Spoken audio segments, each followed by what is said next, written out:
The sudden blare of klaxons put an abrupt end to his musings. Time is short. 114D returned, moving quickly for a droid. 5 battleships have been detected, Magister.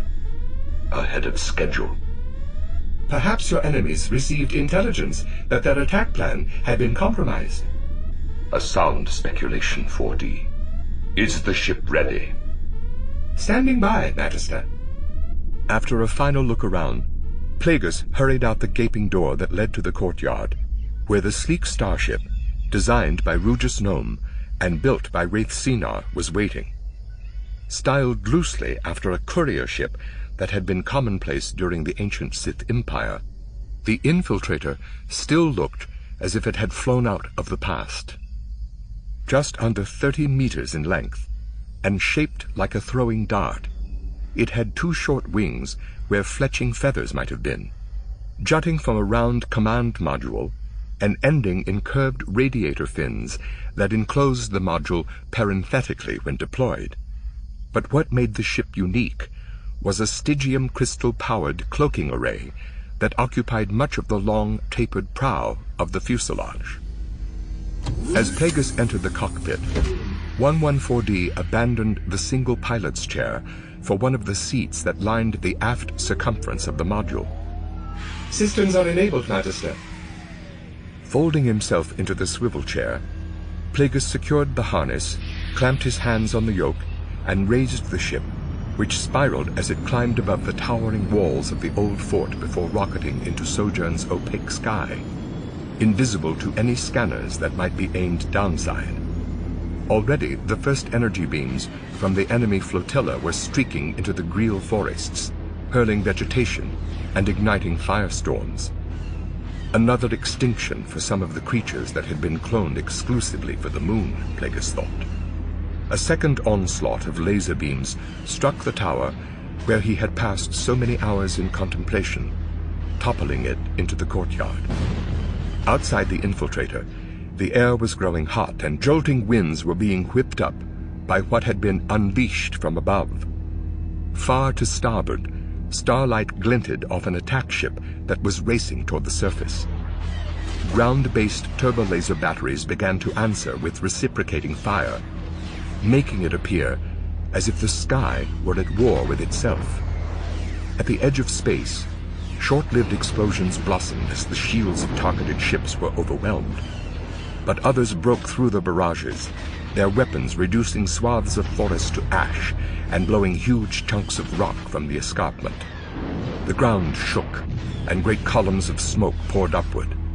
One, then another gun emplacement exploded, taking with them an entire wall of the fort.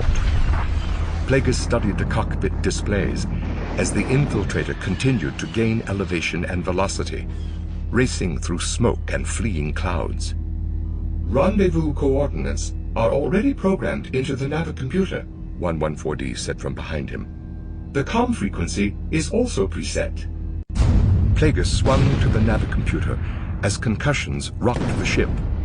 He had placed one hand on the device's keyboard when the sky seemed to give birth to a sphere of blinding light. Following a moment of absolute stillness, a cascade of infernal energy descended on what remained of the fort, and concentric rings of explosive power radiated outward, leveling everything within a 20-kilometer radius from ground zero. The Infiltrator was lifted like a bird caught in a thermal, and for a moment, all its systems failed. Plagueis sat in enraged disbelief. Somehow, Veruna and his cohorts, Gardeler, Black Sun, and the Bando Gora, had gotten their hands on a proscribed nuclear device. None of the Sun Guards could have survived the blast. But then, they didn't deserve to. Nuclear weapons were scarce, and the Achani had obviously neglected to check with the few black market suppliers that had access to them.